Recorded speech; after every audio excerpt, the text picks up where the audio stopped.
ক্ষুধার্ত রুশ সেনাদের মুখে খাবার তুলে দিলেন ইউক্রেনীয়রা। ভাইরাল, চোখে জল আনা সেই ভিডিও। দ্বন্দ্ব বেঁধেছে রাষ্ট্রের সঙ্গে রাষ্ট্রের, তার মাঝে কিন্তু মানবতা হারিয়ে যায়নি, সেটা বারবার প্রমাণ করে দিচ্ছেন ইউক্রেনীয়রা।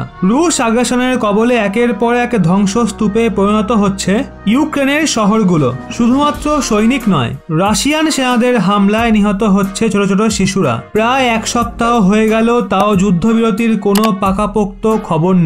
এবার সামনে এলো একটা ইমোশনাল ভিডিও যা দেখে বিশ্ববাসী অবাক। অভুক্ত রুশ সৈনিকদের মুখে খাবার তুলে দিলেন ইউক্রেনীয়রা। চারদিকে বহু ইউক্রেনীয় নিজেদের ঘর বাড়ি ছেড়ে জীবন বাঁচাতে ব্যস্ত।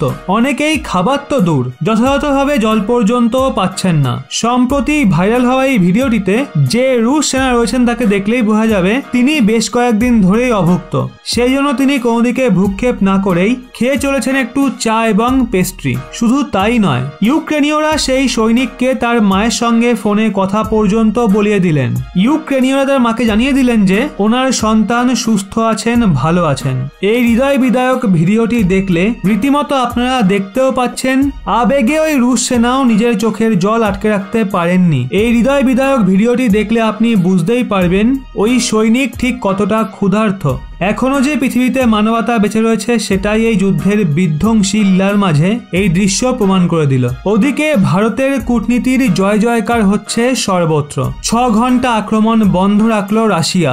ভারতের কূটনৈতিক শক্তির জয় জয়কার গোটা বিশ্বজুড়ে হচ্ছে, কারণ ইউক্রেনের খার্কিভে 6 ঘন্টার জন্য রাশিয়ান সেনার ধ্বংসলীলা বন্ধ রাখতে পেরেছে ভারত। বিশ্বের বড় বড় শক্তি রাশিয়াকে অস্ত্রবিরতিতে রাজি করাতে পারেনি, কিন্তু সেটাই করে দেখালো ভারত। নয়াদিল্লির প্রধান উদ্দেশ্য ছিল ইউক্রেনের দ্বিতীয় বৃহত্তম শহর খার্কিভ থেকে নাগরিকদের নিরাপদে বার করে নিয়ে যাওয়া। এই কাজ করতে ভারত সাময়িকভাবে গোলাগুলি চালানো বন্ধ রাখতে যেভাবে মস্কোকে রাজি করিয়েছে, নয়াদিল্লি সেটাই প্রশংসিত হচ্ছে সর্বত্র। সোশ্যাল মিডিয়ায় চলছে ভারতীয় কূটনীতির জয় জয়কার। রাশিয়া ইউক্রেন দ্বন্দ্বে সরাসরি কারো পক্ষ নেয়নি ভারত, তবে সমর্থনের ঝোঁক যে কিছুটা পুরনো বন্ধু রাশিয়ার দিকেই তা বোঝা গেছে। রাষ্ট্রসংঘে নিরাপত্তা পর্ষদের বৈঠকে রাশিয়ার বিরুদ্ধে নিন্দা প্রস্তাবে ভোট দেয়নি ভারত।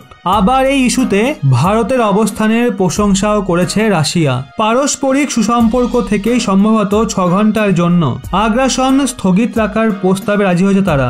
যে কারণেই হোক, বেশ বড়সড় বাজিমাত করেছে ভারত, তাতে কোনো সন্দেহ নেই। পরবর্তীকালে ভাষণ দিতে গিয়ে এই ঘটনার উল্লেখ করবেন প্রধানমন্ত্রী, তাও অনেকটাই নিশ্চিত। বন্ধুরা, এই বিষয়ে আপনাদের কি মতামত অবশ্যই কমেন্টে জানান।